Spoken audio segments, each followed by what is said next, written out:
Hello friends, કેમ છો? મજામાં? તો સ્વાગત છે તમારું મારા યુટ્યુબ ચેનલમાં. તો આજે ખારી ભાતની રેસીપી લઈને આવી છું. બસ 10 મિનિટમાં જ બની જાય છે. તો સાંજે જો મૂડ ન હોય કે ક્યાંય બહાર ગયા હોય તે મોડું થઈ ગયું હોય તો આપણે આ ભાત બનાવી શકીએ છીએ. તો ચાલો આપણે રેસીપી સ્ટાર્ટ કરીએ. સૌપ્રથમ મેં કુકરમાં તેલ ગરમ કરવા રાખી દીધું છે. તેલ ગરમ થાય ત્યારબાદ આપણે તેમાં જીરાનો વઘાર કરશું અને આખા ખડા મસાલા છે તે પણ ઉમેરી દઈશું.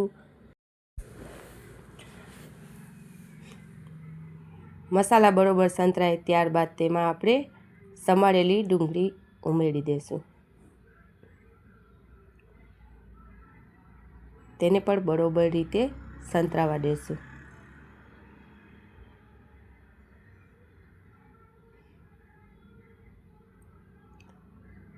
ત્યારબાદ તેમાં આપણે આદુ લસણની પેસ્ટ ઉમેરશું.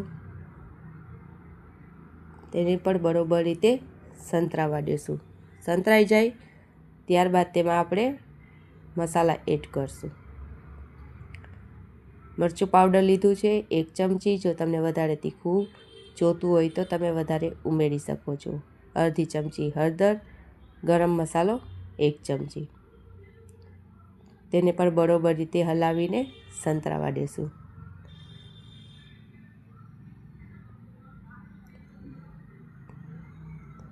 સંતરાય ત્યારબાદ તેમાં આપણે ટમેટાં સમારેલા એડ કરી દઈશું. હવે મસાલો દાજે નહીં તેના માટે આપણે થોડુંક પાણી એમાં ઉમેરી દઈશું.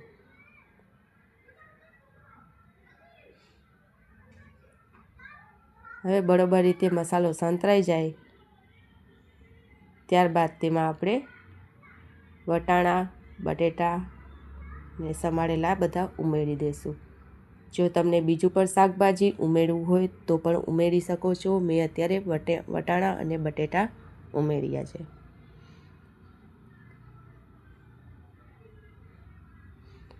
સંતરાઈ ગયા બાદ આપણે તેમાં પાણી ઉમેરી દઈશું.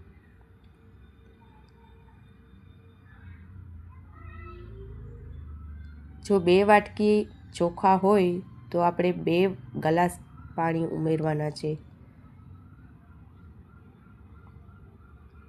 તો જ ભાત આપણા છૂટા થશે. હવે આમાં આપણે 2 ગ્લાસ જેટલું પાણી ઉમેરી દીધું છે.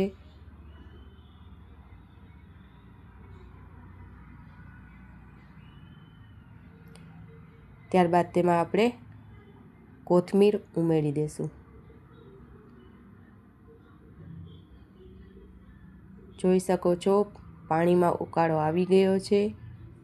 ત્યારબાદ તેમાં આપણે ભાત પણ ઉમેરી દઈશું. ચોખા મેં પલાળ્યા કે નથી, ખાલી ધોઈને જ આપણે ઉમેરવાના છે. તો પણ એકદમ છૂટા થશે. આ બાસમતી ચોખા લીધા છે.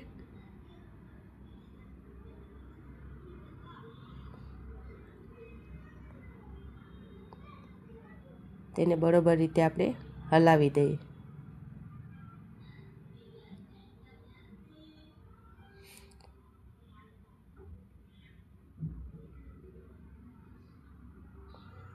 હવે તેમાં સ્વાદ અનુસાર આપણે મીઠું એડ કરી દઈશું. ફ્રેન્ડ્સ, જો મારી આ રેસીપી તમને પસંદ પડી હોય તો લાઈક શેર જરૂર કરજો. હવે તેને બરોબર રીતે હલાવી દઈએ અને ઉકાળો આવે એટલે આપણે કુકર બંધ કરી દઈશું.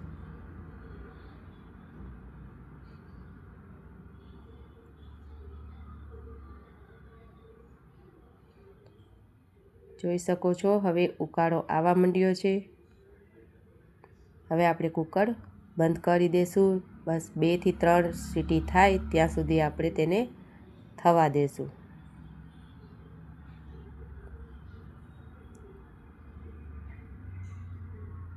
બસ આપણા ભાત રેડી છે. હવે કુકર ખોલીને આપણે જોઈ લઈએ.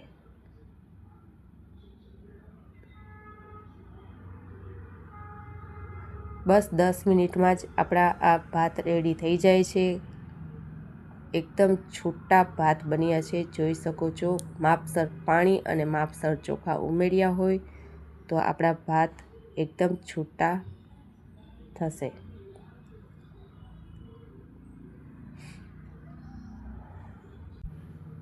જોઈ શકો છો.